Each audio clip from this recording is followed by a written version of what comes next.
Kathleen Schneider e dou-vos as boas-vindas a mais um episódio do podcast Conversas Sem Exclusões da Inova Risk. Antes de mais, convido-vos a seguir-nos no Facebook, LinkedIn e YouTube ou nas plataformas de alojamento de podcasts. Muito boa tarde, bem-vindos a mais um podcast da Inova Risk, Conversas Sem Exclusões. Hoje comigo tenho um profissional com uma vastíssima experiência na atividade seguradora, que remonta ao início da década de 70, com variadíssimas funções em seguradoras que, por força de fusões sucessivas, resultaram na altura na AXA Portugal. Trabalhou na área de produção de patrimoniais, na área de sinistros, formação de mediadores, auditoria. Em 92 decidiu avançar com um projeto próprio de uma empresa de peritagens que se chama Peritotal, uma referência no nosso mercado em termos de peritagens. 10 anos mais tarde, num segundo projeto pessoal na RESP-C, que trabalha também estas temáticas das peritagens e dos parceiros de seguros de responsabilidade civil. Frequentou diversas formações no ISP, exerceu também advocacia durante estes anos de peritagem, membro da Câmara Nacional de Peritos Reguladores desde 2001, onde é vice-presidente do Conselho Deontológico. Muito boa tarde, Dr. Vítor Coelho. Muito obrigado por ter aceito o nosso convite. É um prazer enorme tê-lo cá. Boa tarde, Dr. Gonçalo. Agradeço desde já a oportunidade que me dão e, enfim, espero que tenhamos um podcast produtivo. Teremos certamente. Sendo uma pessoa que domina e tem tanta experiência na área da peritagem, gostávamos que nos contasse um bocadinho aqui a história das peritagens, das empresas de peritagem, se apareceram logo numa fase inicial, são tão antigos quanto os seguros, uma realidade que apareceu mais tarde. Conte-nos um bocadinho a história. Ora, em termos de história, nós temos, em termos temporais, uma diferenciação entre o que aconteceu na Inglaterra e o que aconteceu no resto da Europa, inclusive em Portugal. O início da atividade da peritagem terá surgido historicamente a partir do grande incêndio de Londres. Sim. Terá sido, digamos, terá destruído grande parte da cidade.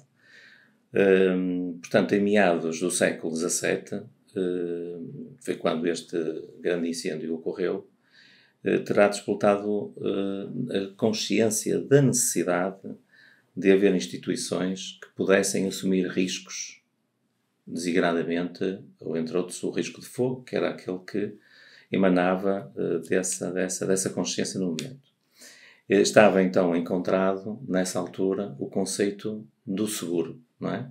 No fundo, haver aqui uma distribuição do risco por parte de instituições que pudessem, em caso de incêndio, pudessem suprir esses custos. Sim, naquele caso, um fenómeno daquela magnitude, não é? Exatamente. Como disse, destruiu grande parte da cidade. Exatamente. Entretanto, foram elaborados e pensados outros conceitos técnicos, tais como o sinistro, conceito de seguradora, conceito de segurado e outros, naturalmente. Quando os sinistros aconteciam, era necessário que alguém os fosse regular e determinar os respectivos prejuízos. Portanto, foi necessário encontrar pessoas com caráter idóneo e que tivessem conhecimento e tivessem saber acima da média para esse efeito, para a regularização dos sinistros. Em resultado disto, em finais do século XVII e início do século XVIII, as companhias, curiosamente, de seguros da Inglaterra utilizavam sacerdotes para esse efeito, que seriam as pessoas à partida, enfim, o clero, não é? mais habilitadas para este efeito. Do ponto de vista de conhecimento, sim. Exatamente. E também, por essa altura, já haviam cerca de 10 companhias de seguros, mas de caráter bastante familiar. E no que diz respeito à peritagem, curiosamente, sempre foi regra destas companhias não utilizarem os seus próprios funcionários para regular os prejuízos. Portanto, recorriam, digamos assim, a pessoas fora da E que fora estavam, delas, portanto, muito, muito à frente do seu tempo em relação aos outros países, onde estavam este fenómeno aparece muito dentro das jogadoras. Exatamente. Mas após a Segunda Grande Guerra Mundial que se dá ainda, digamos assim, o maior desenvolvimento desta atividade.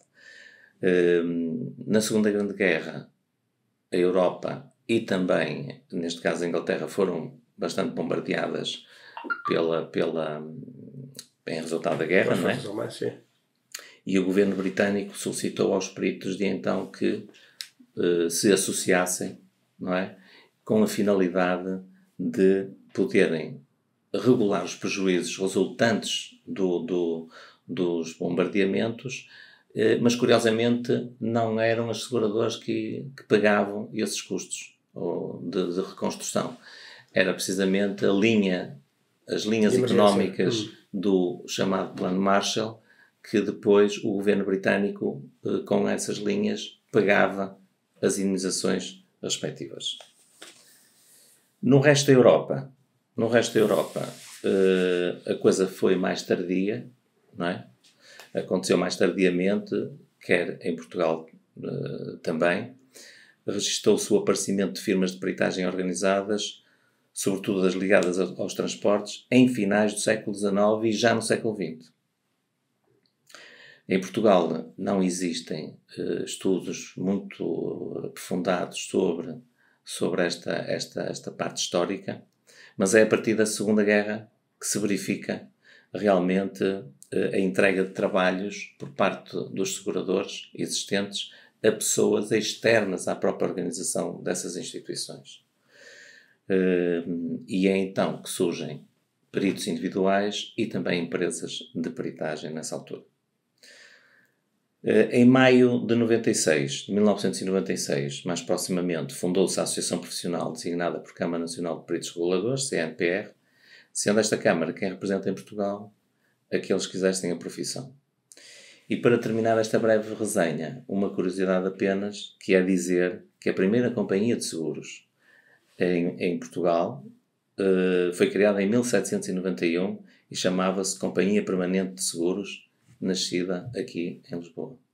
E, portanto, tivemos um gap temporal enormíssimo entre o aparecimento das seguradoras em Portugal, entre o aparecimento das seguradoras e das empresas de peritagem. Já agora, o que é necessário para pertencer a essa Câmara Nacional de Peritagem? Algum tipo de licença específica? É preciso fazer uma formação estabelecida pela própria Câmara e depois há uma avaliação, um tipo de exame, e a partir daí, se ultrapassar, digamos assim, essas provas, pois poderá assumir essa qualidade. Porém, não é uma acreditação, não é? Ou seja, isto é uma associação, a Câmara é uma associação profissional, não é? Mas que não tem legitimidade, digamos assim, legal para impor o que quer que seja. Portanto, não tem um caráter regulatório. Não é? Exato, não tem. Portanto, o perito ou a pessoa tanto pode seguir essa via, como pode, através de uma empresa de peritagens, ingressar, digamos, na atividade. Certo. E como é que é a vida o dia-a-dia de um perito? Imagino que... O dia-a-dia de um perito... Sempre muito disponível para todo tipo de emergências, sempre ali com o kit das galochas, da gabardina, o capacete, sempre no porta-bagagens, pronto para a ação. Conta-nos um bocadinho como é que é. Eu diria o seguinte, servir-me-ia do exemplo que a Câmara Nacional de Peritos Reguladores criou um grupo de intervenção em catástrofe designado por GIC. Esse GIC surgiu da necessidade, ou com a finalidade, de intervenção em casos de catástrofe ou calamidades cíclicas ou terrorismo, sempre que a sociedade civil ou até as instituições governamentais o requeressem. Não é? Sempre que é decretado, não é? E aparece, por exemplo, associado aos fundos de calamidade dos exatamente. Ou dos incêndios, não é? Florestais. Sim, também, tudo que seja catástrofe às vezes o que acontece é que se recorre a, tanto as instituições governamentais recorrem por vezes portanto, à proteção civil para fazerem esses levantamentos, certo? O JIC serve também para isso, serve para, se a sociedade civil, como vou dar um exemplo a seguir, necessitar da intervenção desse JIC, pode ativar essa intervenção. Portanto, como é que é composto o JIC? O JIC é composto com a participação das pessoas coletivas, filiadas na Câmara Nacional de Peritos Reguladores, sendo formado por profissionais especializados em diversas áreas, prontos e disponíveis a intervir de imediato no terreno, bem como proceder à emissão de relatórios em tempo oportuno. Um exemplo deste tipo de intervenção foram as cheias no Rio Douro em 2006.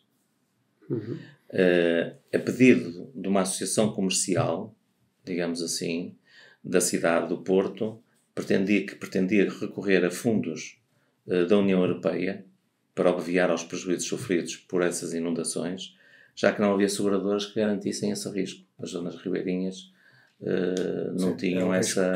Deixaram de aceitar. Já tinham aceito durante uns anos, mas depois a frequência dos sinistros era de tal maneira que as companhias... Ora, os prejuízos, neste caso, para serem apresentados à União Europeia, tinham de ser certificados por entidade reconhecida para o efeito e pelo que exigiam um relatório com a avaliação dos danos por cada um dos afetados por essas inundações. E uma previsão de custos, claro, não é?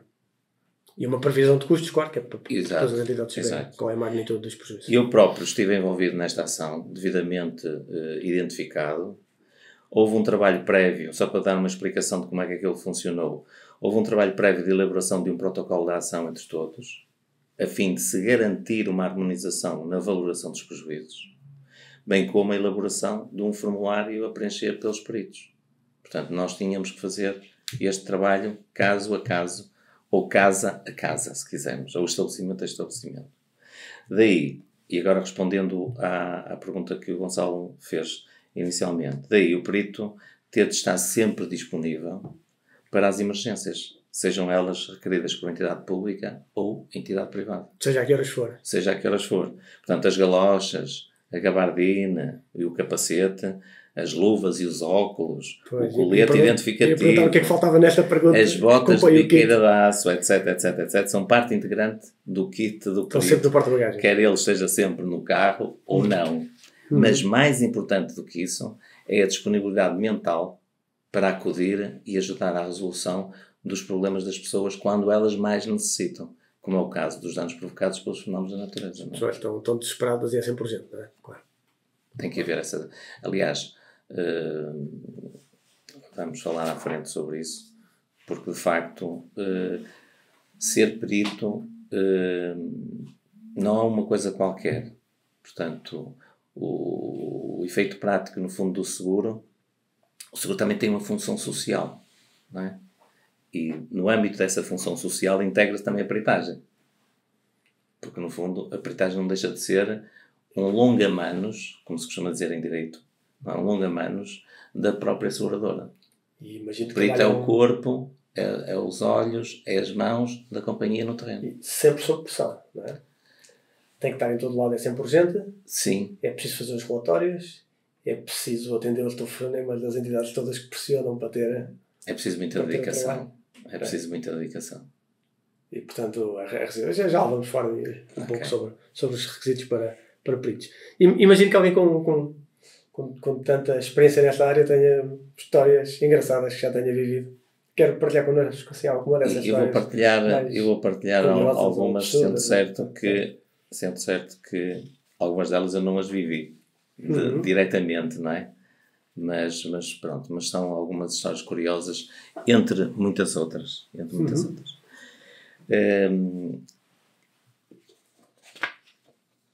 Tivemos uma situação. Tivemos 3 sinistros participados em momentos distintos, no período de 2 anos. Sempre com as mesmas pessoas. Em que as participações eram sempre semelhantes. O canídeo da segurada mordia na empregada doméstica. Nas reuniões que tínhamos com a lesada, esta dizia sempre a mesma coisa. Que o cãozinho é um queriducho. Um queriducho com fome. Exato. Ou seja, tratava-se de uma empregada interna que vivia na mesma habitação que a segurada e por isso o sinistro não teve enquadramento. Mas aqui o que ressalta é que a própria lesada, apesar de ser mordida consecutivamente e de uma outra vez com alguma gravidade, ela considerava o cãozinho. Não perdia o afeto. Exatamente. Um outro caso, o perito foi efetuar uma peritagem de uma queda de uma pessoa num estabelecimento comercial. Que é um clássico. Não é? E no momento que estava reunido no local do sinistro, a coligir naturalmente a factualidade, como é habitual, com o responsável da segurada, presenciou a queda de uma outra pessoa naquele local. Portanto, ele não precisou, não precisou de investigar mais muito. nada. Não precisou de investigar Tinha ali muito. a situação perfeitamente à vista. Ou então já estava encomendado. Engraçado. Um outro caso. Participar num sinistro segundo o qual um canídeo tinha mordido uma pessoa. Na peritagem, o segurado informou-nos que o cão já tinha morrido. Pediu-se a declaração do veterinário, que é um documento necessário. Na posse da declaração do veterinário, o canídeo tinha sido abatido em data anterior ao sinistro. Ok. Portanto, quem tinha mordido tinha sido um outro cão do segurado, o qual não estava coberto pela apólice. Aparece sempre... Um outro caso assim sugêneres também. São mais amadores, são mais engraçados, não é? Porque, Um outro caso também curioso. Foi participado um sinistro com danos em óculos de uma lesada. Na reunião de peritagem, a segurada alegou que os óculos danificados eram seus e também na peritagem com a lesada, esta alegou que os óculos eram seus. Não eram os mesmos óculos. Eram óculos distintos. Ambas as intervenientes apresentaram no momento da peritagem óculos distintos e com danos distintos. O sinistro foi excluído por confusão, porque nem souberam explicitar a ocorrência. Como é que tinham os dois óculos estavam danificados, não é? E como é que aquilo tinha acontecido. Só falta descobrir que não eram miúpes, nenhuma delas. Não. Se calhar, alguns aparecem. Tenho agora aqui mais dois casos que merecem realmente um certo sorriso. Participaram que um canídeo tinha sido abatido acidentalmente no exercício da caça. Na peritagem, o perito questionou o segurado sobre se tinha declaração do veterinário relativamente ao óbito do canídeo. Este respondeu, indo com o perito à arca frigorífica de casa, de onde retirou o cão congelado. O perito teve de voltar mais tarde ao local, quando o canídeo tivesse descongelado, para passar o leitor do chip, a fim de confirmar a identidade do cão. E por último, caso parecido com este último, foi o de participar em um sinistro em que o canídeo matou uma série de animais, creio que eram ovelhas. E quando o perito foi efetuar a peritagem e pretendia confirmar os prejuízos, os animais mortos, não é? Foi informado de que estariam enterrados, tendo o perito solicitado para os desenterrar para que pudesse certificar os prejuízos. Pois, e falávamos há pouco aqui antes desta sessão de um caso que eu vivi em que, quando telefonámos ao medidor de seguros, na altura estavam a fazer um churrasco com os salvados. Portanto, enfim, temos sempre destas histórias que dão um bocadinho de cor, um bocadinho de sal ao nosso dia-a-dia. Falando de assuntos menos engraçados e mais... sobre o papel dos peritos na relação entre seguradora e segurado. E como é que fazem para assegurar que são um ponto de equilíbrio entre duas entidades, não é? Uma mais habilitada do ponto de vista técnico, o segurado se calhar mais frágil porque percebe menos de seguros e portanto precisa ali de uma entidade que o proteja um pouco. Como é que vê esse vosso papel mediador? Olha, Dr. Gonçalo, este tema é de veras muito importante e ainda bem que me formula. Eu entendo que o perito no desenvolvimento da sua atividade, está sempre no meio de um potencial conflito. Ainda que este potencial conflito seja com aspas. Portanto, está sempre no meio de um potencial conflito entre o cliente do segurador, que é o segurado, e o próprio segurador. Ou porque não tem a mesma percepção do evento que a do segurado ou lesado lhe está a querer passar, ou porque está a pretender indemnização sobre danos sem nexo causal, ou porque a apólice não cobre parte ou a totalidade dos danos, sendo a expectativa do segurado vir a ser indemnizado pela totalidade, etc, etc, etc. Portanto, o perito, na minha perspectiva, tem de fazer um esforço no sentido de ser parte da solução e não do eventual problema. E precisa de muita empatia, não é? Para perceber. O perito também tem tal formação técnica e tem que tentar perceber o que o segurado não percebe. Que é exato. Para conseguir passar e tem que ter perfil de perito. Ok? Tem de garantir, sobretudo, ao segurador e ao segurado, que é o fiel da balança na relação segurador-assegurado. Portanto, o perito, na minha perspectiva, tem sempre uma missão: determinar as causas do evento danoso, fixar prejuízos, analisar as coberturas da apólice e regularizar o sinistro de modo consensual tanto quanto possível. Compete-lhe pugnar para que se consiga atingir o objetivo, porque a pior coisa que pode acontecer a um perito é ele não conseguir levar o seu trabalho até o fim. Então aí haverá, ou poderá haver, alguma incapacidade, não é? Por diversas razões. Mas em princípio, levar até ao fim o trabalho, normalmente, 99,9% se quisermos, consegue fazer isso, não é? E pensa que a mensagem passa, que o cliente final vê o perito como alguém que está ali para ajudar a chegar a uma solução e não como alguém que está ao serviço da seguradora para fazer perguntas à procura do buraco ou da desculpa para não se pagar o sinistro. Isso é uma das características que nós temos que chamar à colação do perito no seu perfil, não é? Porque, como eu ia dizer, ainda que seja contratado por uma seguradora, o perito tem de ser sempre independente, neutral, competente e profissional. Isto diz tudo. Ele tem que saber agir, ele deve, de acordo com a pessoa que está a lidar com ele, seja o segurado, seja o lesado, seja uma testemunha, seja quem for, não é? Ele deve saber ler, no fundo, aquilo que está a acontecer naquele momento para conseguir atingir esse objetivo. Agora, se nós peritos conseguimos passar para os nossos destinatários essa forma, digamos assim, de trabalho, e eles percebam que realmente nós estamos ali no sentido de os ajudar à resolução do seu problema, e não estamos ali para agravar esse estádio, que já é um estádio, digamos assim, de prejuízo, não é?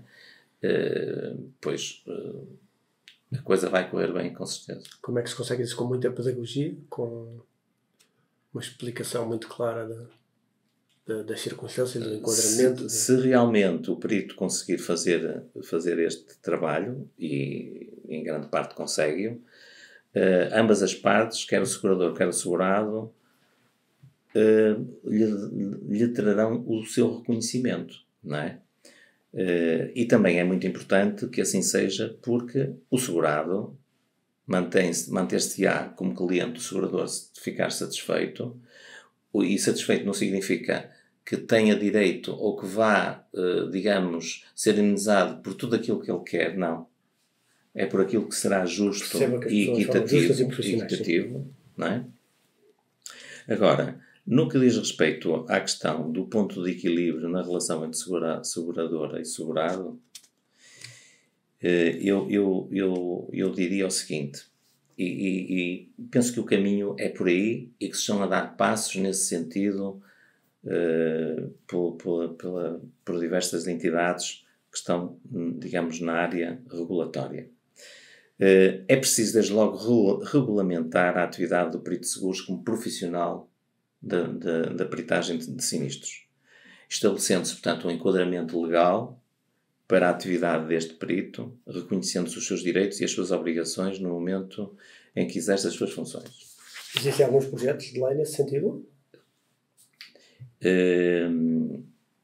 Existe um caminho que está a ser percorrido pela Câmara Nacional de Peritos, pela ASF, portanto, a Associação das Seguradoras, APS, e ultimamente também pela ASF. Sim. Ok?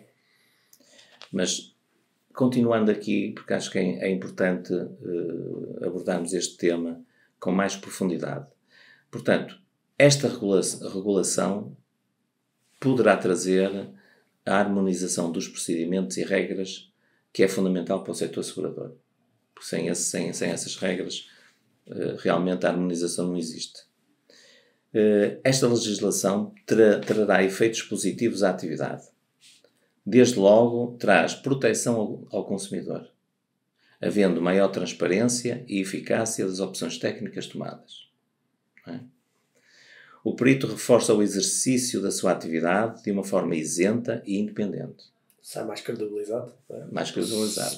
E também mais credibilizado para o exterior. Não é? Neste caso, para quem necessita das peritagens, que são os segurados e os lesados.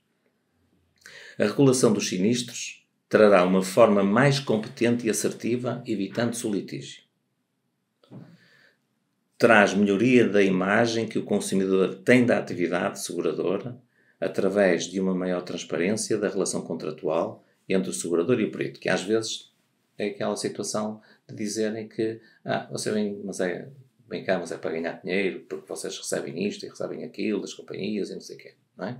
Portanto, ao haver esse reconhecimento do mercado de que há realmente, portanto, uma equidistância e uma neutralidade e, acima de tudo, há profissionalismo e o perito tem um estatuto, não é? Toda essa imagem vai melhorar e, naturalmente, que a proteção ao consumidor se acentua, não é? Portanto,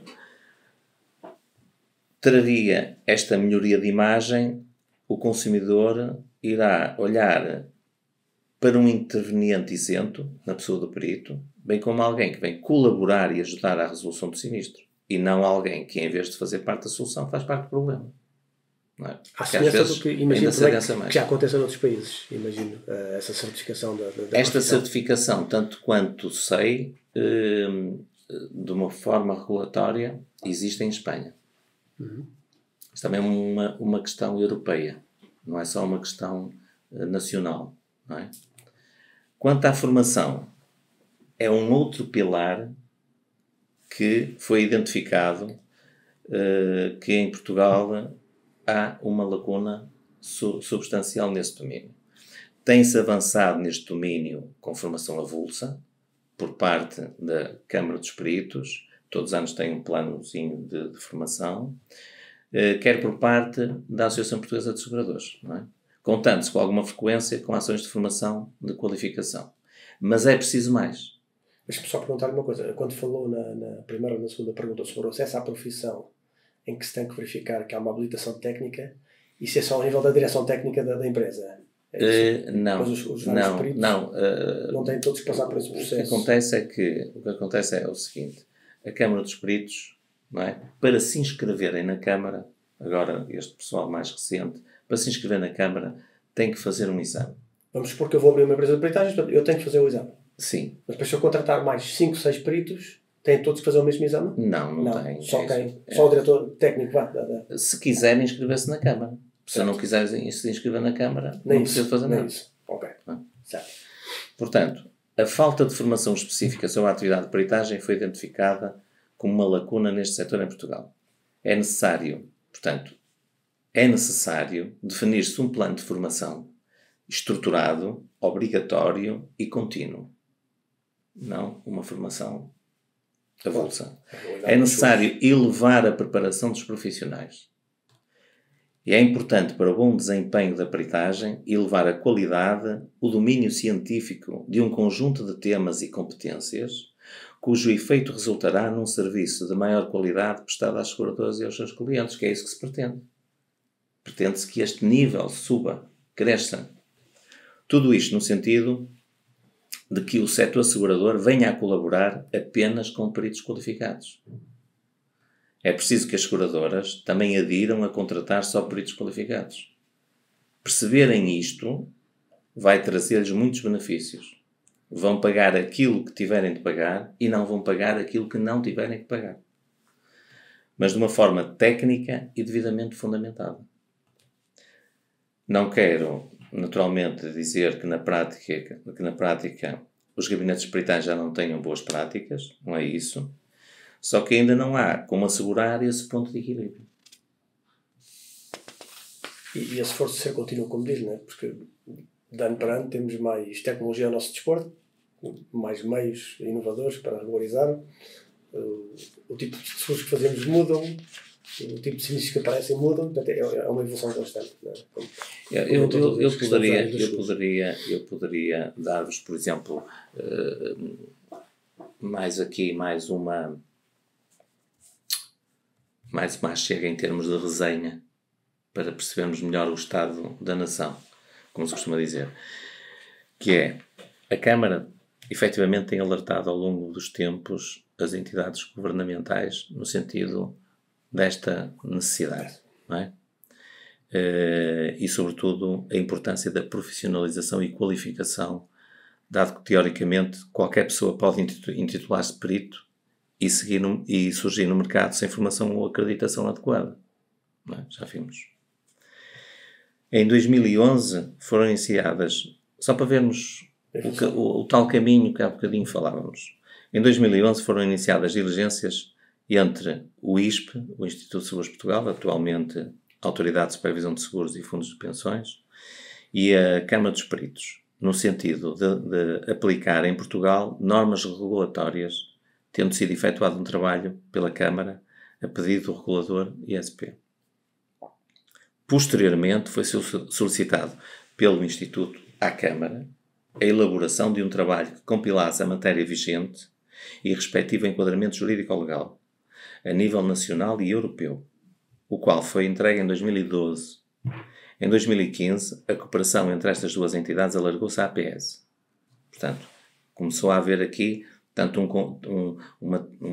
três entidades, digamos assim, a percorrer este caminho, onde as companhias já estão representadas.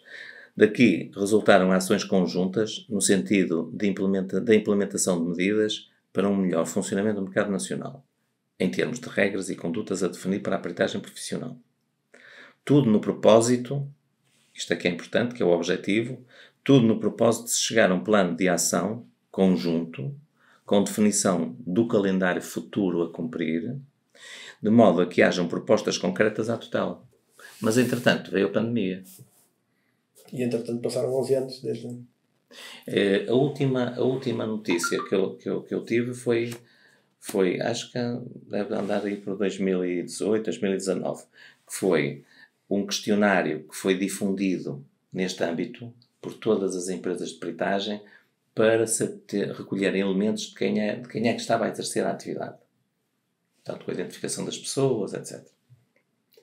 Pois, mas depois é transformar os estudos em ações governamentais, que é um tópico do momento por outros motivos. Pois, mas é o estado da nação neste momento, relativamente a isto, que eu tenha conhecimento. Sim, senhor. É isto. Falamos um pouco de fraude. Em que ramos é que vê que a atividade fraudulenta está mais presente? A fraude.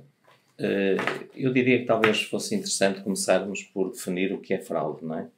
Em termos de conceito.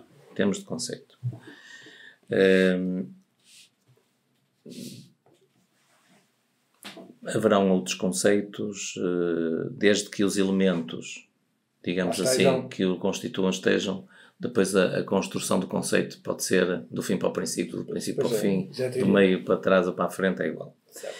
Mas fraude será então, na minha perspectiva, pode ser de outros ou não, toda a ação ou omissão intencional dos intervenientes num processo de sinistro ou de contratação de apólice, tendente a obter um benefício económico injustificado, portanto de forma ilícita, para si ou para terceiro. Portanto, o elemento intencional, o benefício económico, portanto de forma ilícita, são os elementos aqui a terem em conta. Quanto ao seu enquadramento no ordenamento jurídico português, a fraude tem enquadramento no Código Penal, no seu artigo 219, sob a epígrafe burla relativa a seguros. E também, por força do Decreto-Lei 2/2009, de 5 de janeiro, no seu artigo 131-F, sob a epígrafe também de política antifraude, as empresas de seguros devem definir uma política de prevenção, detecção e reporte de situações de fraude nos seguros. Muito em particular depois no branqueamento de capitais. Exato. Visto o conceito e o enquadramento jurídico, podíamos ver agora as tipologias de fraude, só para termos uma ideia. Portanto, nós temos, ou podemos catalogar desta forma, sinistros fictícios. São sinistros que não aconteceram de todo. Okay? São participados, mas não aconteceram. Sinistros simulados.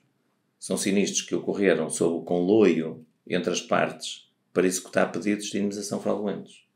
Não é? Ocorreram, mas depois aquilo não é um nada. Sei lá, no caso do automóvel, pormos aí um carro a bater noutro, numa rotunda ou num cruzamento em que um tem stop, outro não tem, que batem de propósito para depois... De propósito e muitas vezes. Sinistros com danos exagerados. Isso é para o nosso cada dia. Não é? São eventos que aconteceram, mas cuja severidade foi inferior ao reclamado. Está-se a pedir 100 e recebe-se indemniza-se por 10. Ocultação ou deturpação de factos relevantes. As partes intencionalmente não reportam ou deturpam factos que teriam influência no não enquadramento do sinistro. Não é? Portanto, sonegam informação. Já estava morto. Por exemplo, não é? Já tivemos aqui alguns casos que podem se enquadrar aqui numas e noutras coisas. E as falsas declarações? As falsas declarações são como atos preparatórios para, no futuro, se participar sinistros ao abrigo dessas informações falsas. Ou seja, são informações falsas prestadas na subscrição como ato preparatório de um futuro sinistro fraudulento. É o caso, por exemplo, de umas fotografias que se tiram os objetos de ouro, não é? E até se metem, digamos, juntamente com a proposta ou no ato de subscrição, e a companhia até aceita, olha, bom, até temos aqui fotografias e tal. Com dossiês com muito bom aspecto. E depois aparece mais tarde outras pessoas, não é?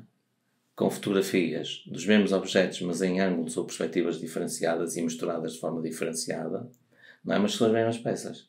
E depois verifica-se que afinal há relações ou de amizade, ou familiares, ou de outro tipo, entre aquelas pessoas. E às vezes é tudo inventado, tem casos mais extremos. Exatamente. Até tiram essas fotografias da internet ou assim. Em que ramos é a fraude pior? Nós temos elementos, porque saiu este mês, ainda estamos no mês de setembro, saiu neste mês o relatório da APS sobre fraude em 2021. E temos então que o ramo automóvel aparece com uma taxa de suspeitos de 11,4%. Isso significa que em cada 100 sinistros, em 11... Não, isto significa 11,4% da amostra. Da amostra. Okay. O que eles dizem aqui. Os dados apresentados correspondem aos dados da amostra recolhida e nunca a dados extrapolados. Portanto, não extrapolaram. Imagina, em termos de critérios, seguiram 30% aleatoriamente, de acordo com determinadas escalas, e depois não extrapolam. Mas eram sinistros aleatórios, não é? Não era sinistros onde já houvesse suspeição de fraude e que foram não. aleatórios. Não é aleatórios. Não é. É os sinistros, eu vou lhe dizer. Agora é por curiosidade. 11% é uma porcentagem alta, não é? Sim. Eles dizem aqui que relativamente ao período de reporte, os resultados respeitam a sinistros classificados como suspeitos no período de reporte e sinistros com fraude registrada no mesmo período. Ok. E depois temos aqui também especificado os sinistros suspeitos e os sinistros com fraude registrada. Temos aqui as quantidades. Ok. Okay? E temos o universo que é muito superior. Exato. Aliás, estas percentagens que eu vou enunciar e repetir que estão aqui são percentagens que não dá 100%. Portanto, é mesmo isso, é a amostra que eles No automóvel também, porque é fácil, aparece muito, não é? Também é a carteira maior de seguros que existe, não é? É normal que apareça a maior quantidade. É relativo. Em seguida, surge o acidente de trabalho com uma taxa de 9,8%. Portanto, as duas mais expressivas são estas. Depois, o multirriscos surge com 6,7%. E os acidentes pessoais com 5,7%. E, por fim, o vida-risco com 2,9%. Também se extrai aqui um dado interessante que eu sempre persegui enquanto empresa de peritagens, que é o que eles designam aqui neste trabalho, neste relatório, de valor poupado. Ou seja, o valor poupado é a diferença entre o valor reclamado e o valor indenizado. As companhias... Nos casos de fraude, não é? Sim, nestes casos. Ou seja, diz-se aqui no relatório que o valor poupado foi na ordem dos 59,3 milhões de euros. É muito dinheiro. Não é? Imenso. É muito dinheiro. A nossa realidade. Ainda sobre isto, refira-se que é usual que os seguradores não considerem fraude as reclamações de pequenos valores. A investigação não compensa, não é? Não considero. Agora, não sei se perguntava algum caso mais insólito. Sim. Não, mas assim, se tiver assim, algum padrão que reconheça... Tem aqui alguns... Eu tenho aqui uns casos interessantes. Os que aparecem recorrentemente. O caso que eu estive envolvido, o caso que eu, digamos, apelido de o caso do limão. O caso do limão, que alegadamente atingiu uma senhora grávida. O segurado estava no seu quintal a brincar com o seu pastor alemão, arremessando-lhe um limão, que o canídeo ia buscar e o entregava ao segurado. Refira-se que a moradia possuía muros altos. Numa das vezes que lançou o limão, este ganhou força extra e subiu mais do que devia, ultrapassando os muros da propriedade. E alegadamente, porque ninguém viu, terá embatido na barriga de uma senhora grávida que no momento transitava no passeio junto à propriedade acompanhada do marido. A lesada reclamava lesões no feto que não comprovava, razão pela qual se resolveu o sinistro por acordo. Quer dizer, o curioso é a coincidência temporal da brincadeira que o senhor estava a tomar e aquele galgar, sobrevoar o muro e a senhora foi correr fazer uma ecografia para ver se estava tudo bem com o feto e não havia o que havia. Mas também teria que ser aferido no parto, não é? Claro. Mas é isto. Pois. O segurado reclamou ao segurador o furto de diversa mercadoria que possuía em armazém. Depois, nas diligências efetuadas, apuramos que o segurado reclamava mercadoria adquirida no mercado chinês e que o contentor com essa mercadoria só tinha chegado a Portugal 16 dias após a participação do sinistro. Ok? Está a reclamar mercadoria que lhe furtaram do armazém. E depois vem-se a demonstrar que afinal aquele material só foi desalfandeguado 16 dias depois. E por fim, um último caso. Participar num sinistro com danos num telemóvel. Na peritagem, deparou-se que aquele telemóvel já tinha sido alvo de reclamação num outro processo e de uma outra companhia de seguros, cujos segurado e lesado eram distintos. Portanto, não eram as mesmas pessoas. Aquele equipamento já tinha sido recolhido pelo nosso gabinete e entregue ao respectivo segurador. E que este, como não aceitou o sinistro, devolveu o telemóvel ao lesado. Portanto, aquele telemóvel andava a servir e a rolar para... A ver quem é que queria. Participar, quem é que não. para obter organizações ilícitas, não é? Por fim, falando novamente sobre a profissão, e para quem nos está a ouvir, que competências pessoais é que são necessárias para ser perito? Que conselhos é que daria alguém em casa que quer abraçar esta profissão? Ora, falar sobre a profissão de perito e seus atrativos é muito interessante. Quando se entra para a atividade, nunca mais se é o mesmo. Ainda há pouco falávamos disso. Nenhum dia é igual ao outro. Vamos a lugares que nunca visitaríamos, não fora as peritagens. Temos contacto permanente com pessoas sempre diferentes. Vemos realidades que nunca veríamos, não fossem as peritagens. Nunca imaginaríamos possível algumas das ocorrências que peritamos. Portanto, primeiro teaser para quem não gosta de trabalhos monótonos e gosta de coisas novas todos os dias. E o trabalhar no exterior... O perito nunca se aborrece. Nunca se aborrece. Todos os dias são diferentes. Na perspectiva da pessoa do perito, eu destacava aqui 2 pontos, que é, quanto à profissão, um perito deve ter espírito de sacrifício, ser forte e decidido em querer vencer, a velha, mas sempre atual máxima, querer é poder, deve entregar-se plenamente à profissão, ter o sentido de missão e obter qualificação através da formação especializada nesta área, que é fundamental, como já vimos. Quanto à personalidade, um perito deve possuir idoneidade, deve possuir honestidade, competência, profissionalismo, rigor e objetividade, ser persistente e resiliente, porque é preciso ir sempre mais além do que aquilo que nós achamos que basta. É um pormenorzinho na averiguação que ainda não está, mas o resto está ok, vira costas. Não. Quando há esse engulhozinho, essa areiazinha na engrenagem, é melhor avançar e voltar e insistir e, portanto, daí a persistência e a resiliência. Muitas outras coisas, os pequenos detalhes fazem toda a diferença. Ora, toda. Ganham-se ou perdem-se as ações em tribunal, na minha perspectiva, na minha experiência, com os pormenores. Saber trabalhar em equipa e partilha. E, se possível, ter formação superior, porque é uma base de trabalho que fica logo ultrapassada. Senhor, fica o repto então, para quem queira abraçar esta profissão.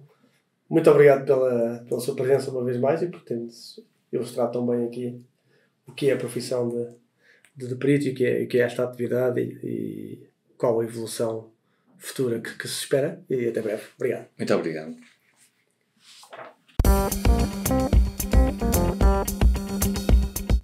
Está a ouvir Conversas Sem Exclusões, um podcast Inova Risk. Os seguros como nunca os ouviu.